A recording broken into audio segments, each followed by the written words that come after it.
कि किसी के दिल की मायूसी जहां से हो के गुजरी है, हमारी सारी चालाकी वहीं पर खो के गुजरी है।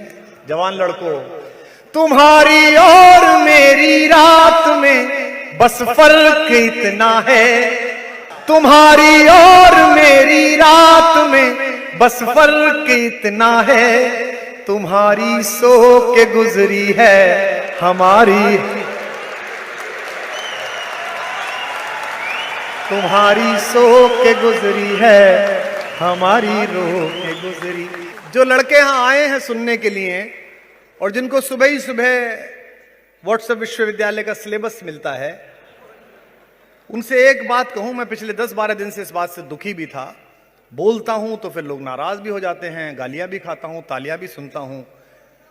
जब बाहर जाओ इंदौर के किसी रास्ते पर, तो जब किसी दिन किसी दरोगा की आंख में आंख मिलाकर किसी अत्याचार पर उसके खिलाफ बोलने की ताकत और हिम्मत पालो, उस दिन गांधी के बारे में तबसरा करने के बारे में सोचना। –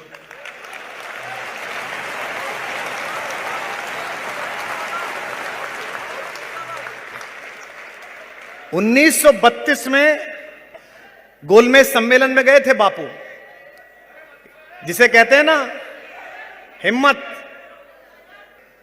तो ब्रिटेन के महाराज से मिलने का समय तय हुआ। मैं एक बात सुना के अपनी कविता सुनाना चाहता हूं। ब्रिटेन के महाराज ने प्रोटोकॉल भेजा कि उनके सेक्रेटरी ने कि जब मिलने आए तो वो सूट पहनकर आए। मैं मास्टर सुंदरलाल जी की कांग्रेस का इतिहास पढ़ रहा था तो मैं आंखें भीग गईं कि हिंदुस्तान ने ऐसे लोग भी पैदा किए हैं और वो चले गए, अच्छा हुआ, वरना क्या सोचते कि उनके बारे में क्या कहा सुना जा रहा है। हम एक दरोगा से बात करते में घबराते, एक तहसीलदार के अत्याचार पे आवाज नहीं उठा पाते, हम लिख नहीं पाते, कह नहीं पाते, फेसबुक पे एक बात लिखते तो सोचते हैं गालियां कितनी पड़ेंगी, नाराज कितने होंगे। 32 में गांधी गए और जॉर्ज पंचम ने लिख के भेजा उसके सेक्रेटरी ने कि सूट पहनकर आए मिलने के लिए। लेकिन गांधी होना तो तेजाब होना है, गांधी होना तो फौलाद होना है, गांधी होना तो हिंदुस्तान की साझी लड़ाइयों का सबसे बड़ा कमांडर होना है।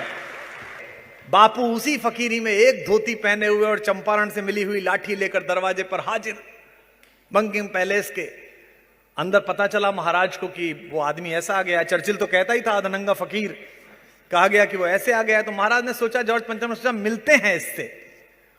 और मास्टर सुंदरलाल लिखते हैं और ब्रिटेन के इतिहासकार लिखते हैं, जो जुमला बोलूं आप 3 दिन तक सो नहीं पाएंगे इसे सुनकर। जॉर्ज पंचम के सामने गए बापू तो उसने पूछा, well mister Gandhi, where are your clothes, तुम्हारे कपड़े कहां हैं। इसे बोल